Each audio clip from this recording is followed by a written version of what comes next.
Well, hello again, everybody. It is hard to believe that it has been almost 6 months since I finished the PCT, and the class of 2022 is already on the trail. If you watch my videos, you saw that I swapped out a lot of my gear as I went along the trail. Almost in every section, I made some pretty significant changes. And I got a lot of questions and comments on my videos as well as while I was on the trail. So today, I'm going to show you how I packed my gear for each section of the trail. If you want to know more about my gear, please check out the videos that I have linked in the description block below. That's where I go into detail on all of the things that I brought and all of the things that I changed out. In the desert section, I used my Waymark Thru. This is a size large, extra large, and has a 42-liter capacity. And around me right now, I have all of the things that I put inside of my pack while I was in the desert. Now, I would start with my Nylofume liner. I would put that in the bottom.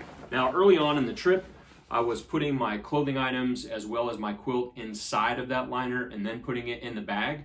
But what I found out was that the perspiration or any moisture buildup from the day before, whether that was from my clothes or my quilt, the condensation would build up inside of that pack liner, so I completely stopped using it. Fortunately, during 2021, we had very little rain while I was in the desert, and it wasn't a problem, but I always kept it in there in case I needed it if I knew there was some rain coming. After that, I would put in my thermal tops and bottoms,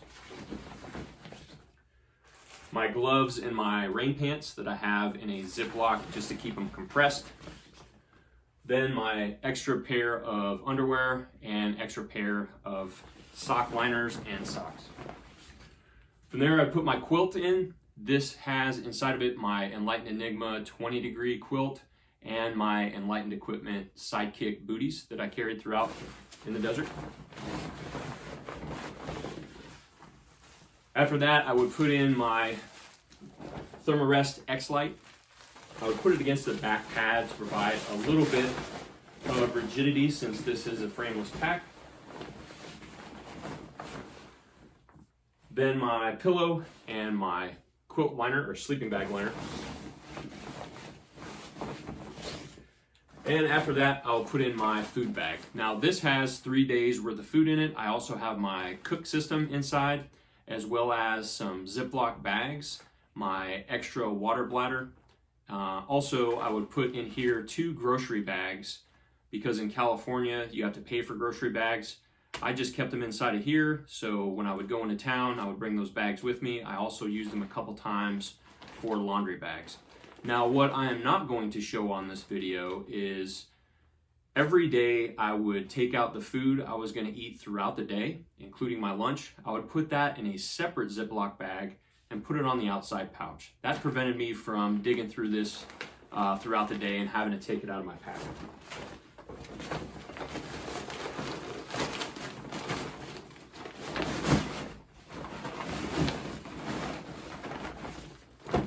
All right, from there I would put in my puffy, which in my pocket I have my beanie as well as my buff. And I would just stuff that around to take up the space around my food bag so things didn't rattle around. From there I put my tent on top. I like to keep it on top in case I needed to pull it out really quickly.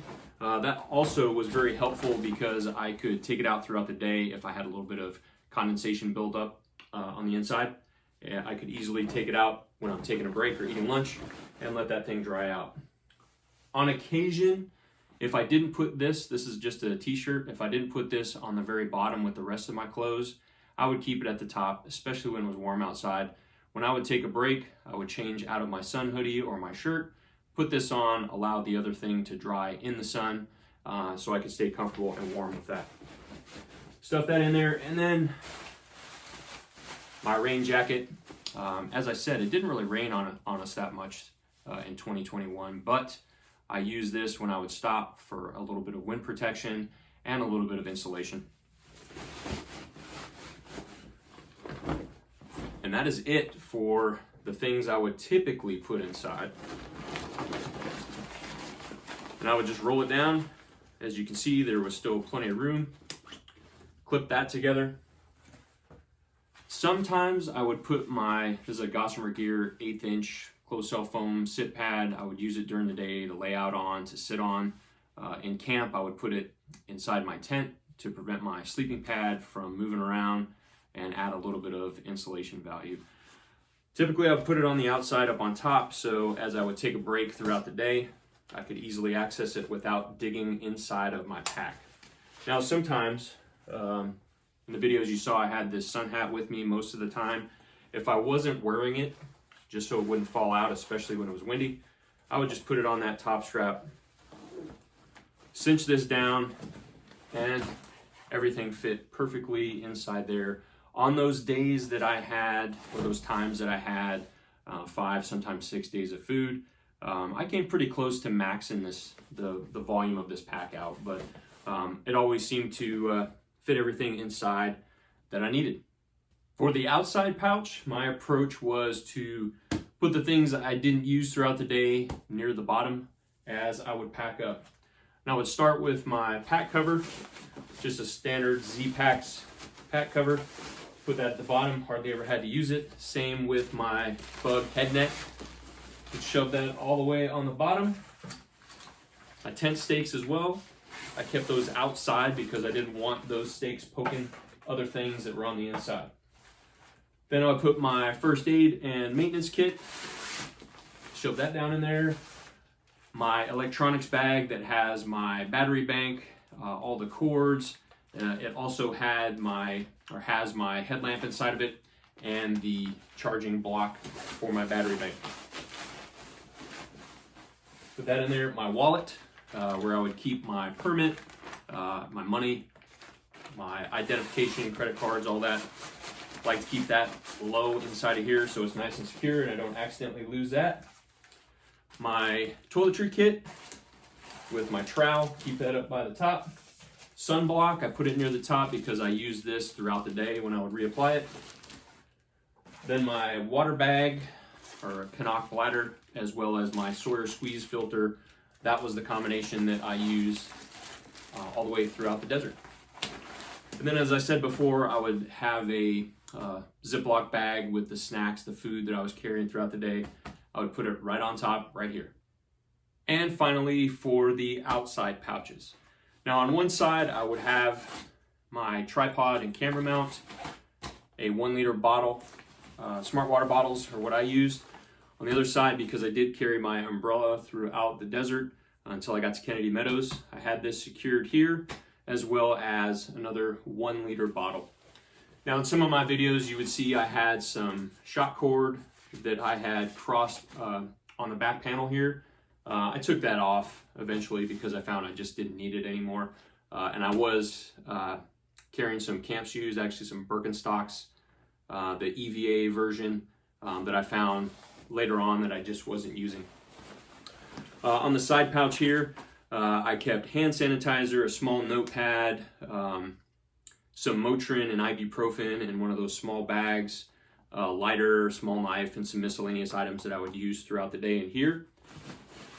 Up on the top, I had my inReach on one side, as well as I kept my cell phone, which is what I'm recording on right now, inside of this pouch.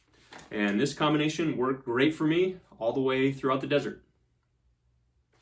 I used the same pack during the Sierra, but had to change the way I went about packing things because in the Sierra, I had to carry the bear canister. So everything is the same all the way up to where I would put my food in my pack. Now with the bear canister, and I don't have anything in it just to make it easier here, I would put this inside if it was full.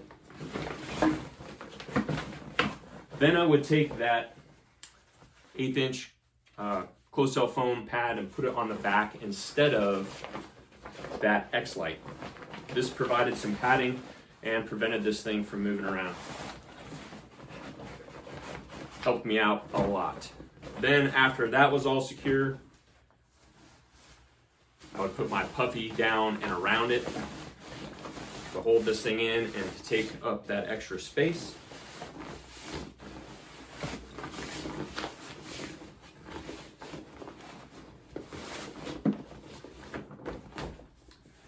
Then I would put my sleeping pad on top of that.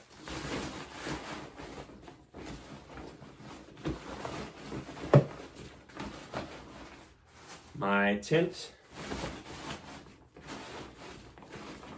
and my cook kit, because at the start, especially if I was on a longer stretch, there was not room inside of my bear canister to put this. As I started to use food and the volume went down or the things inside went down, I would put this in there. Also, very important to mention that while I was in the Sierra and had to use that bear canister, I would put my sunblock, anything that had odor. Also, my toothpaste, all of those things went inside of the bear canister.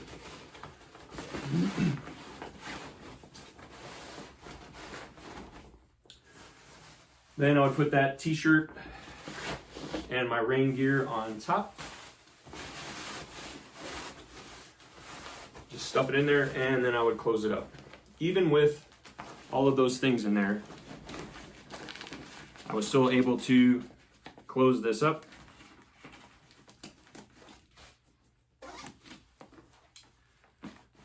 Put that on there.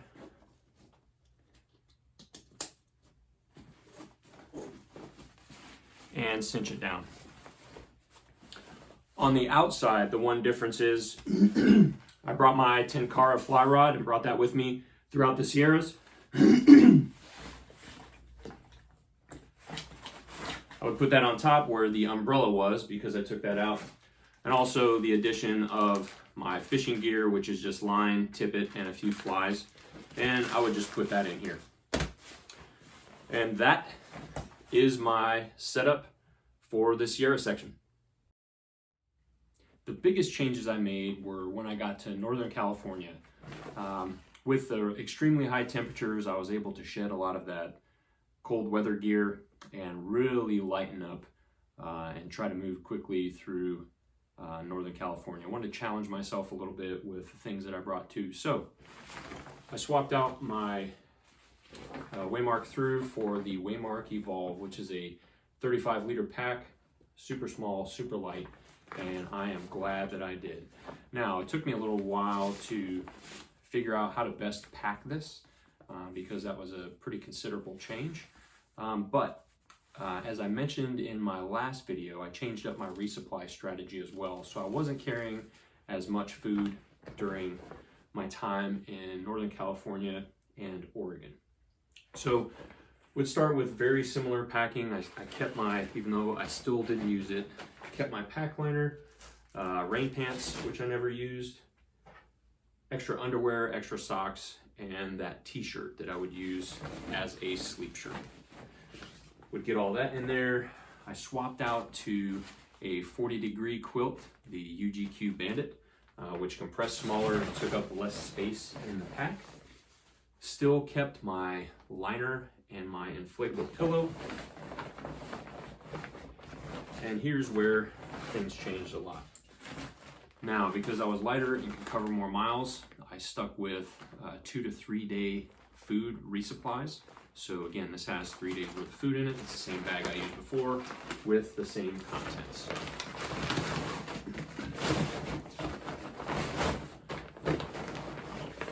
So get that in there, and just as before, I kept my puffy all the way through, even though it was warm. And it also had the beanie and the puff, or the buff inside the pockets.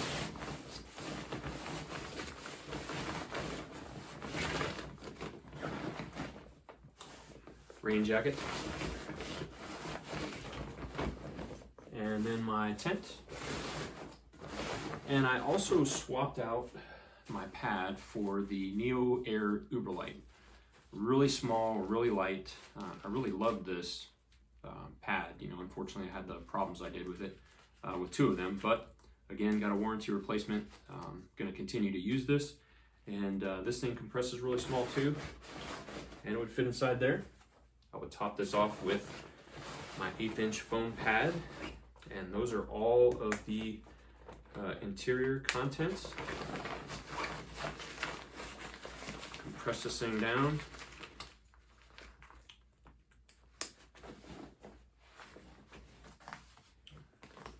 Secure it, and that is it for the internal contents that I carried all the way through Northern California and Oregon. For the outside pouch contents of the Evolve, now this is a little bit smaller, but I was still able to fit basically the same things in there. My pack cover, bug head net, my electronics bag, first aid kit, stakes, wallet, my toiletry kit, sunblock, and I swapped out to the Catadine Be-Free filter and was happy with that all the way through. That would go in there. Now, on the outside, still have the water bottle, still have the pole. This is in Northern California is actually when I stopped using both trekking poles, stopped using trek poles at all, but I had to keep this one to set up my tent. On this side, another water bottle as well as that tripod. The Evolve, also I had the pouch for my phone. My inReach was in the same place. The Evolve does not have a hip belt. So I brought a small Waymark Thru fanny pack that I used for a little bit, that I would keep those same contents that I would in the hip belt of my Thru. I didn't carry this around my waist. I would just drape it over there and it would stay secure, and I had access to the things I needed anytime I would take off my pack. And finally, for the Washington section, I made some pretty significant changes because I knew I would be going from warm weather and experience colder weather. As I went through, also I would have longer food carries. So I have most of the things already inside the pack. The things that I swapped out were, I added my thermal bottoms. I added a Patagonia R1, the hooded version, for that extra bit of warmth. And I changed back to my Enlightened Equipment Enigma 20-degree quill. Everything that's already inside of here is still the same. So as far as food goes, back to larger food carries. Again, this is only a 3-day supply in this bag, but I was carrying up to 5 days worth of food all the way through Washington. And again, I would have my puffy. I started to wear this even more often as I got into Washington.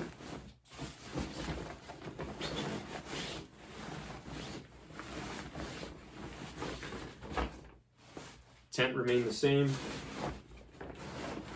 and I swapped out because of the continuous problems I had with Thermarest pads. I got the Nemo Tensor down in Oregon, so still carried this through Washington and really like that pad. So I would roll it up there. Also have my rain jacket and my 1/8 inch pad that I would put on top.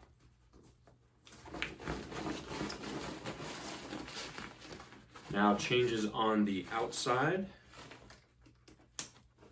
I brought back my umbrella, but actually ended up not using it at all. But I had that on the outside, as well as that one trekking pole that I kept to put up my tent. This I would either put inside or just keep it on the outside like I did before.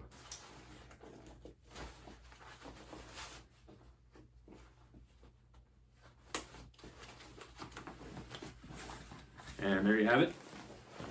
That was my setup for Washington. I hope you all enjoyed the video and found it useful. To the class of 2022, I wish you all the best. Enjoy the journey. It's going to be an amazing experience. And no good video would be complete without the money shot. Yeah.